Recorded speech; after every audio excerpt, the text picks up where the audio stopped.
नमस्कार, मेरा नाम है डॉक्टर पुरु धवन और हर साल साइंस इंजीनियर न जाने कितने हजारों पैरालिसिस के ऐसे पेशेंट आते हैं जिनका चलना मुश्किल होता है, जिनका बोलना मुश्किल होता है।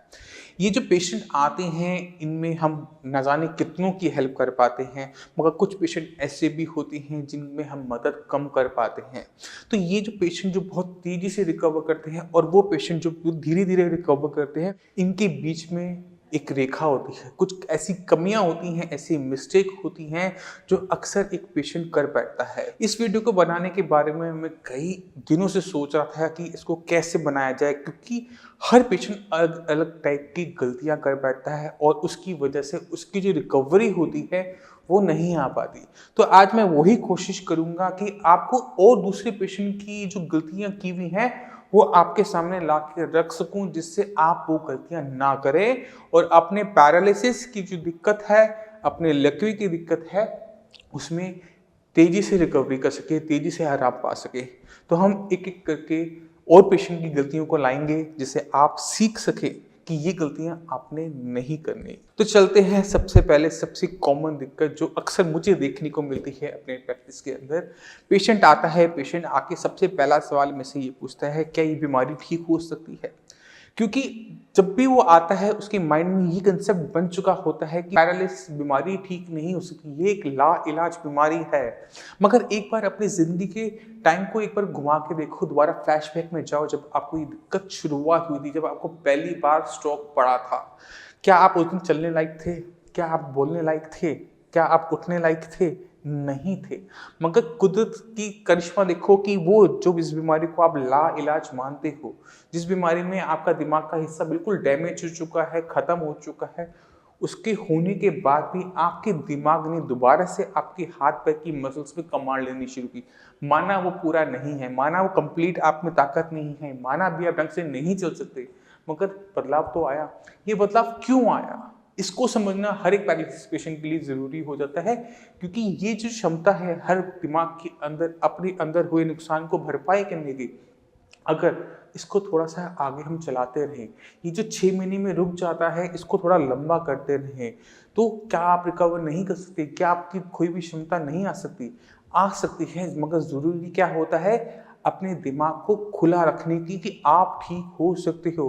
क्योंकि जिस पेशेंट ने ये मान लिया कि ये बीमारी ठीक नहीं हो सकती, वहीं पर उसका सारा इलाज ज़ीरो हो जाता है। वो पेशेंट सच में कभी नहीं चल सकता, दोबारा नहीं हाथ उठा सकता, क्योंकि उसने मान लिया, वो वहीं पे ख़त्म हो जाता है। तो ये जो अपने माइंड में कंसेप्ट होता है कि ये बीमारी परमानेंट है, इसको अपने दिमाग में से निकाल दो। और ये बीमारी कैसे ठीक होती है, आपके ब्रेन के अंदर कैसे बदलाव लाया जा सकता है, ये सब कुछ मैं आपको इस वीडियो के अंदर आगे धीरे धीरे बताऊंगा।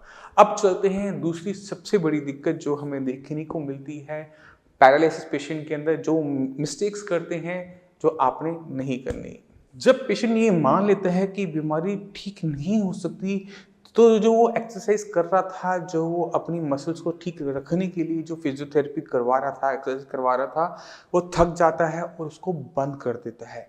आप फिजियोथेरेपिस्ट की ज़रूरत मत लो, उसकी हेल्प मत लो, मगर अपनी मसल्स को ठीक रखने के लिए कभी भी उसकी स्ट्रेचिंग मत छोड़ो। क्योंकि इस बात को समझो कि यहाँ पर 2 कंपोनेंट काम कर रहे होते हैं, आपका ब्रेन काम कर रहा होता है और आपकी मसल्स काम कर रही होती हैं। ब्रेन मसल्स को सिग्नल देता है कि हिलो, हाथ को सिग्नल दिया कि हाथ उठना है, काम इसने किया, किसके कहने पे? दिमाग के कहने पे। हिला कौन? मसल्स हिली। तो अगर इन दोनों में से किसी एक चीज की भी कमी हो जाती है तो आपका हाथ नहीं हिल पाएगा। जब किसी को पैरालिसिस होता है, स्ट्रोक पड़ता है, ब्रेन का एक हिस्सा काम करना बंद कर देता है, तो कमांड चली जाती है। तो आप क्या देखते हो कि मसल के अंदर स्टिफनेस आनी शुरू होती है, ऐंठन आनी शुरू होती है, क्योंकि दिमाग और मसल के बीच में जो कनेक्टिविटी थी वो खत्म हो जाती है, इस वजह से स्टिफनेस है। तो अगर आप आपकी मांसपेशियां लंबे टाइम से एक्सरसाइज ना करने की वजह से सूख जाएंगी और उसके बाद आप साइंस इंजीनियरिंग का ट्रीटमेंट स्टार्ट करोगे, कनेक्टिविटी बन भी गई, दोबारा से वहाँ पर कनेक्शन आना भी शुरू हो गया, मगर मांसपेशियां आप इस लायक ही नहीं है कि आप उनसे काम कर सको, तो ऐसी ट्रीटमेंट का क्या फ़ायदा कि जहाँ पर जो नुकसान हुआ वो तो भरपाई होगी, मगर आपने एक नई बीमारी को जन्म दे दिया। तो जितने भी पेशेंट हैं पैरालिसिस के, ब्रेन स्ट्रोक के, अगर वो अपनी एक्सरसाइज को बंद कर चुके हैं तो दोबारा से उनको स्टार्ट करना शुरू करो। कभी ये मत सोचो कि आपका ठीक नहीं हो सकते, आप ठीक हो सकते हो। आपकी जो रुकी हुई प्रोग्रेस है, जो आपका हाथ पैर नहीं चल पा रहा, उसमें साई संजीवनी की पूरी डॉक्टर्स की टीम आपके साथ खड़ी रहेगी और जो आपका हाथ नहीं चल रहा, जो मूवमेंट नहीं आ रही, वो दोबारा से आनी शुरू हो जाएगी। आपको सिर्फ ज़रूरत है मार्गदर्शन की। अगर आपको रास्ता पता होता है तो उसमें चलना आसान होता है, अगर वहीं पर रास्ता नहीं पता, वहीं पर अपना रास्ता बनाना मुश्किल होता है। तो वही बात है, एक सही एजुकेशन, अपनी बीमारी को जानो, अपनी लकवी की बीमारी को जानो, आपके दिमाग के साथ क्या हुआ था उसको जानो, दिमाग कैसे काम करता है उसको जानो, तो जो ट्रीटमेंट है आप उसे ऑटोमेटिक तरीके से समझ जाओगे। अब हम चलते हैं अपनी ऐसी गलतियों के ऊपर जो पेशेंट अक्सर कॉमनली हमें देखने को मिल जाती है। गलती नंबर है 3, और वो पेशेंट क्या कर बैठता है, वो ये सोच बैठता है कि लेफ्ट हैंड का मुझे लकवा हुआ है, लेफ्ट हैंड कमज़ोर होता है, लेफ्ट हैंड ताऊजी का ठीक नहीं हुआ था तो मेरा भी नहीं होगा। तो ये जो थिंकिंग होती है, पेशेंट अक्सर सोच बैठता है कि लेफ्ट साइड की वजह से ये कमज़ोर होता है, ठीक नहीं हो पाएगा। ऐसा नहीं है। आप दिमाग को समझने की कोशिश करो, दिमाग के पास ताकत होती है रिकवर करने की, ज़रूरत क्या होती है उस पर फोकस होकर काम करने की। आपके लेफ्ट हैंड का मतलब ये है कि आपकी राइट साइड पे किसी टाइप का क्लॉट आया है या ब्रेन हैमरेज हुआ है, वहाँ के दिमाग के टिश्यू को नुकसान हो जाए, जिसकी वजह से आपका लेफ्ट हैंड काम नहीं कर रहा। मगर इस लेफ्ट हैंड माना आपका कमज़ोर है, मगर इसे हम चला सकते हैं, दोबारा से वर्किंग में लेकर आ सकते हैं। ऐसे पेशेंट के अंदर जो लेग की इम्प्रूवमेंट होती है वो तेज़ी से होती है। अक्सर पेशेंट के अंदर हाथ की मूवमेंट रह जाती है। इसलिए ऐसे पेशेंट जिनके अंदर लेफ्ट हैंड की दिक्कत ज़्यादा हो, उनको हम एडवाइस करते हैं CIMT, constant induce movement therapy. ये वो थेरेपी है जो साई संजीवनी अपने पेशेंट्स को करवाता है, और जो लेफ्ट हैंड जो रुका हुआ होता है, काम नहीं कर रहा होता, वो चालू हो जाता है। इसके लिए ज़रूरत किस चीज़ की होती है, फिर से नॉलेज की, कि आपको पता होना चाहिए कि आपके साथ क्या हुआ है, दिमाग के साथ क्या हुआ है, क्या मेडिसिन खा रहे हो और वो मेडिसिन आपके बॉडी के अंदर जाकर क्या बदलाव लेकर आती है। अगर एक पेशेंट ये थोड़ी सी इंफॉर्मेशन इकट्ठी कर लेता है, उसको पता लग जाता है कि उसका ट्रीटमेंट सही चल रहा है या गलत। अब ये CIMT क्या होती है, कैसे काम करती है, इसके बारे में भी कोशिश करूँगा कि आपको इस वीडियो में आगे बता पाऊँ। अगर इन केस नहीं भी बता पाया तो इसके लिंक आपको नीचे वीडियोस के डिस्क्रिप्शन में भी मिल जाएंगे, और आपको हमारे चैनल्स पर भी हैंड से रिलेटेड जो वीडियोस हैं उसमें CIMT का डिस्क्रिप्शन, CIMT को कैसे यूज़ करता है वो पूरा मिल जाएगा। उसे आराम से इस वीडियो के एंड में आराम से देखिएगा। अब चलते हैं हम नेक्स्ट मिस्टेक जो अक्सर पेशेंट कर बैठता है। पेशेंट जब हमारे क्लिनिक पे आता है तो अक्सर मुझसे जब मिलता है तो अक्सर पूछ बैठता है, सर इस ट्रीटमेंट से मैं कितने टाइम में ठीक हो जाऊंगा।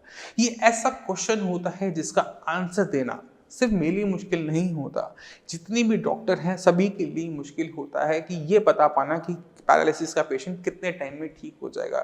मगर मुझे आज तक शायद कोई ऐसा पेशेंट नहीं मिला जिसने ये पूछा हो, सर ये जो प्रोग्रेस हो रही है इसको मैं फास्ट कैसे कर सकूँ, इसको तेज़ी से कैसे कर सकूँ, जो मूवमेंट नहीं आ रही मैं कैसे इसको तेज़ी से और तेज़ी से लेकर इम्प्रूवमेंट लेकर आ सकूँ। आपको ज़रूरत होती है अपनी अप्रोच को बदलने की। टाइम कम ज़्यादा हो सकता है, ज़रूरत किस चीज़ की है, इम्प्रूवमेंट की। किसी पेशेंट में इम्प्रूवमेंट धीरे हो सकती है, किसी पेशेंट में इम्प्रूवमेंट बहुत तेज़ी से हो सकती है, उससे फ़र्क नहीं पड़ता। अगर इम्प्रूवमेंट हो रही है वो बस होते रहनी चाहिए। अगर पेशेंट 1% की स्पीड से भी ठीक होता है या 2% की स्पीड से भी ठीक होता है और पेशेंट को ठीक होने में 50 महीने भी लग जाते हैं, तो भी अगर एक पैरालिसिस का पेशेंट 40-50 महीने में ठीक हो रहा है कोई दिक्कत नहीं है। मगर ऐसा होता नहीं है। पेशेंट को जब हम साई संजीवनी का ट्रीटमेंट शुरू करते हैं तो अगले 6-7 महीने के अंदर पेशेंट में बहुत तेज़ी से इंप्रूवमेंट आनी शुरू होती है। मगर ज़रूरत किस चीज़ की होती है, इंप्रूवमेंट की।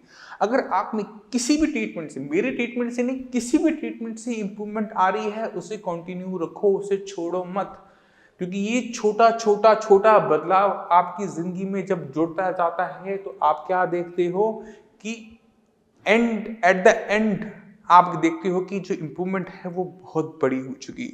जैसे हम कहते हैं कि बूंद बूंद से घड़ा भरता है, लकवे के जो ट्रीटमेंट होता है उसके अंदर भी छोटा छोटा छोटा छोटा छोटा बदलाव बड़ा हो जाता है। तो छोटे छोटे बदलाव को मत छोड़ो, उसके पीछे पड़े रहो, उसको आने दो, किसी चीज को मना मत करो। ये बहुत जरूरी होता है एक पैरालिसिस पेशेंट के अंदर इस अप्रोच को लेकर आना। उसको लगता है कि अगर मेरे में 1 महीने के अंदर ये बदलाव नहीं हुआ तो ये ट्रीटमेंट बेकार है। अगर 1 महीने के ट्रीटमेंट के अंदर जो उंगलियां आपकी नहीं चल रही थी ना, वो हिलनी भी शुरू हो गई, सीधी भी हो गई, जो स्टिफनेस है वो भी खत्म हो गई, इसका मतलब ये होता है कि ये ट्रीटमेंट सही है। गलतियां मत करो। मैं उम्मीद करता हूँ ये वीडियो आपको वो सारी मिस्टेक्स जो मुझे आज याद आ रही हैं इस वीडियो के सामने, कैमरे के सामने, उन्हें समझने में आपकी हेल्प करेगा। और जो दूसरे पेशेंट ने जो गलतियां की हैं, शायद आप इन गलतियों को सुनकर आप नहीं करोगे और आप अपने पैरालिसिस को जीत लोगे। क्योंकि ये गलतियां आप जो आपने वीडियो देखी है ना, ये आपके माइंड में एक सेंटर में जाके स्टोर हो गई। अब जब आपको लगेगा कि आप ये गलती कर रहे हो, तो ये जो बीकन है, ये जो सिग्नल है, ये ऑटोमेटिक तरीके से आपको रास्ता दिखाना शुरू कर देगा कि आप गलत रास्ते में जा रहे हो, एक गलत ट्रैक पे जा रहे हो जिस पे आपने नहीं जाना।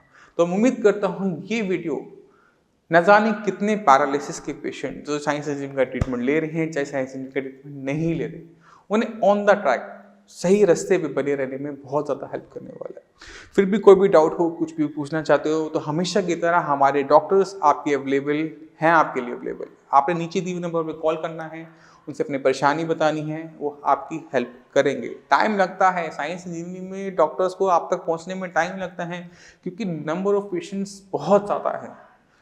कोई बात, थोड़ा सा पेशेंस, वो आप तक आएंगे, धीरे धीरे सब तक आपके तक आएंगे और आपकी जो समस्या है उसको सॉल्व करेंगे। मैं उम्मीद करता हूँ ये वीडियो आपको सही ट्रैक पर रखने की कोशिश करेगा। अगर आपके माइंड में कोई भी डाउट है, कुछ भी पूछना चाहते हो, तो नीचे दिए नंबर पर कॉल करके डॉक्टर्स अवेलेबल हैं। अपॉइंटमेंट लेकर आप मुझसे भी आकर मिल सकते हो। हमारी साइट sciencengineering.com पर जाके विजिट भी कर सकते हो। नीचे कमेंट सेक्शन में कमेंट भी कर सकते हो। इसी के साथ में चलेंगे, आगे दीजिए। धन्यवाद।